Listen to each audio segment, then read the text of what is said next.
Hi guys, I'm Phi. We're back with another feature match review. Rogue decks winning are a beautiful sight to see, of course, but I wanted to take a detour to show you guys the best match of 2023 you haven't seen. Or maybe you have, I don't know. It's Game 3, the fourth place decider at the European Worlds Points Playoffs. And the stakes couldn't be higher. The winner goes to the Yu-Gi-Oh! World Championship, the loser doesn't. This tournament comprised itself of the 16 most successful players on the European continent, and we land at one final spot. First off, we have Dinka Bui. Now, I've raved about him a lot on this channel, but he certainly deserves his place here. In the 2022-23 season, he has topped 4 events, all playing off-the-wall innovative decks as Dinka does. 3 times he has pioneered the Runic variants. He's basically the inventor of Runic Sprite, Runic Naturia, and Runic Furhire.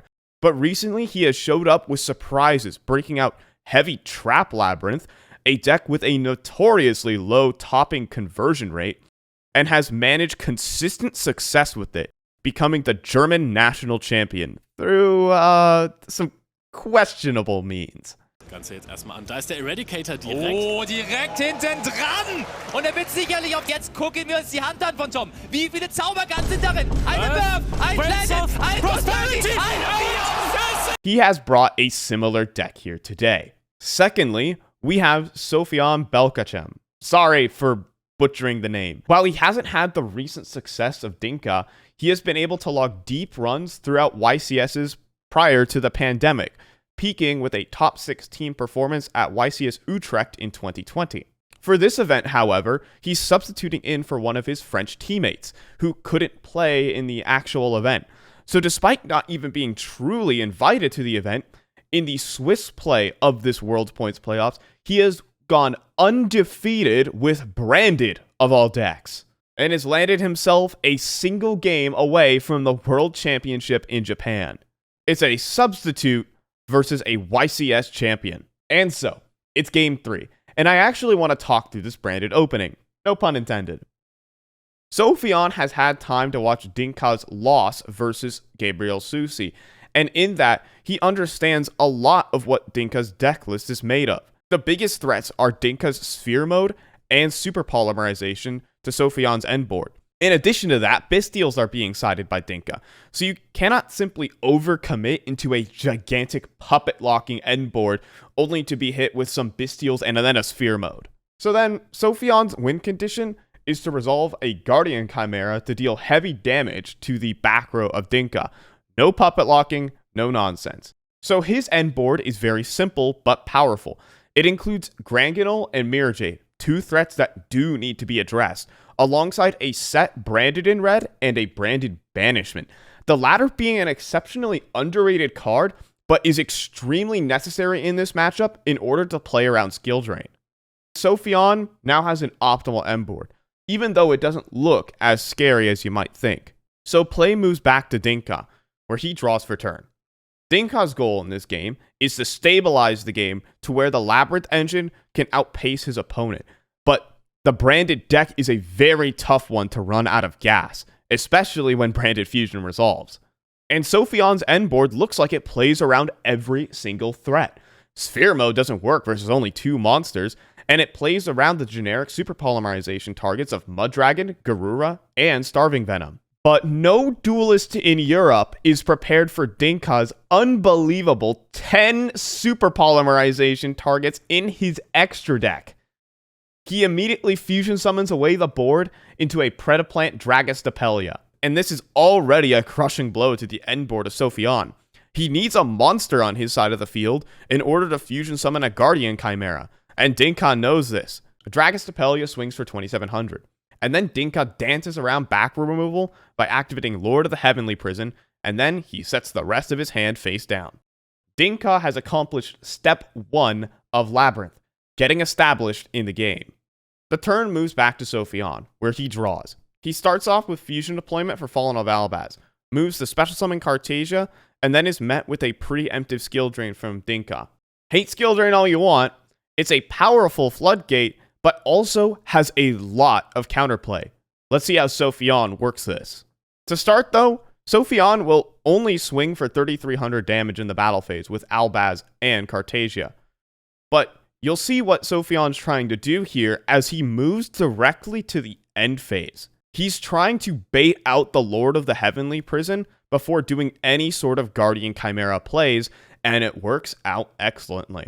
Dinka, feeling the need to accelerate the tempo of the game, activates Big Welcome Labyrinth, basically adding Ariana to the hand, and then on resolution summons the Lord of the Heavenly Prison, which will set another Big Welcome.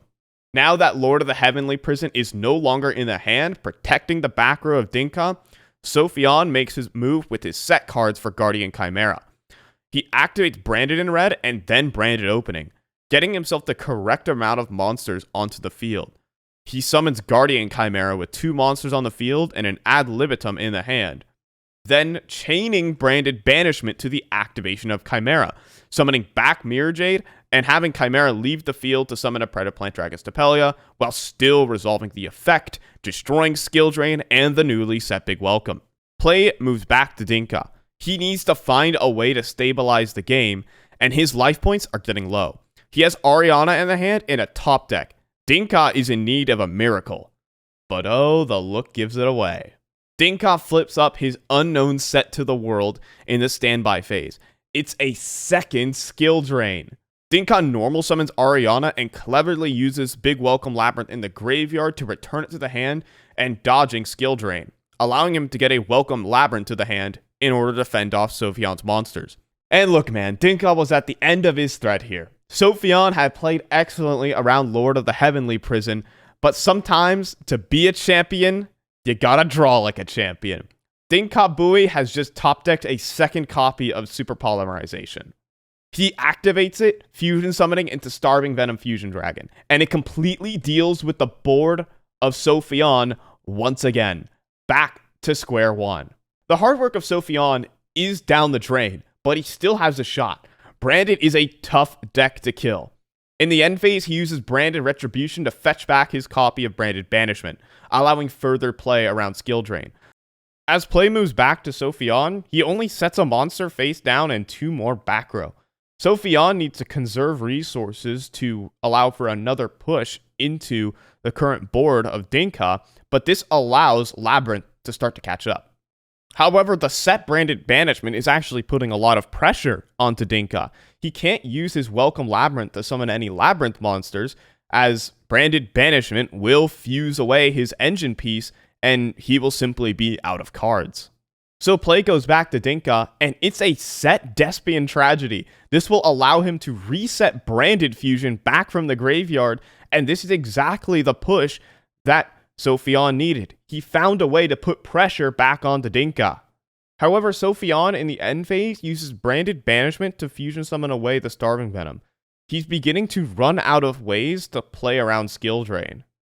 Sophion could have perhaps waited to see what his top deck would be before committing to this kind of play, but once again, hindsight is 2020.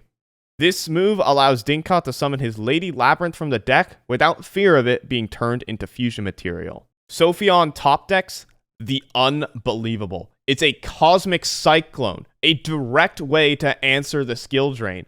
He has a way to push for lethal damage without the Skill Drain in the hand. He first uses the Tragedy in the graveyard to set his Branded Fusion, and then activates Branded Fusion. It's met with the top-decked Ash Blossom from Dinka. That's just fine with Sophion.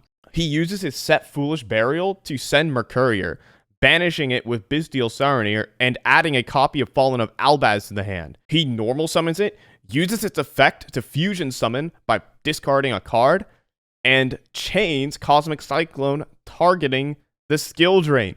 It's looking all lights out for Dinka, except Dinka has one more way to save the game. He activates Big Welcome Labyrinth in the graveyard. This will return the Fallen of Albaz to the hand, and with no Albaz on the board to fusion summon, it's back to square one again for Sophion. With the World Championship right in front of him, a huge, unlikely opportunity dissipates. Sophion has no more plays.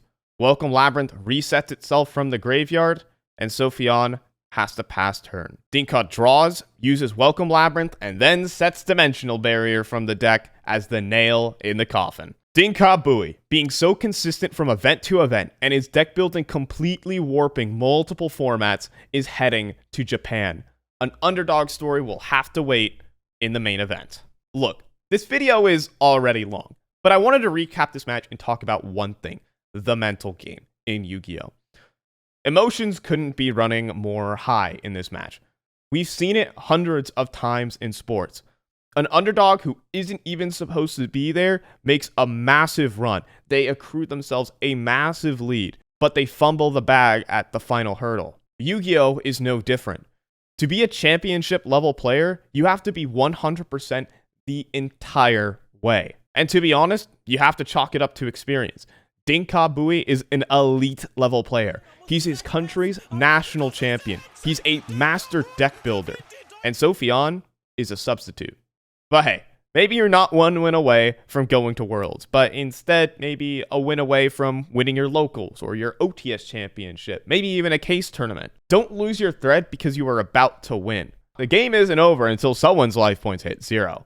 Legendary chess grandmaster Savieli Tartakover once said, "No one ever won a chess game by resigning. So if your opponent hasn't resigned yet, you have to keep playing." And with that, feature match is done for the week. Another Broken Yu-Gi-Oh! Is on the way, so look out for that. And then something World Championship feature match is coming soon. On that note, duelists, though, peace.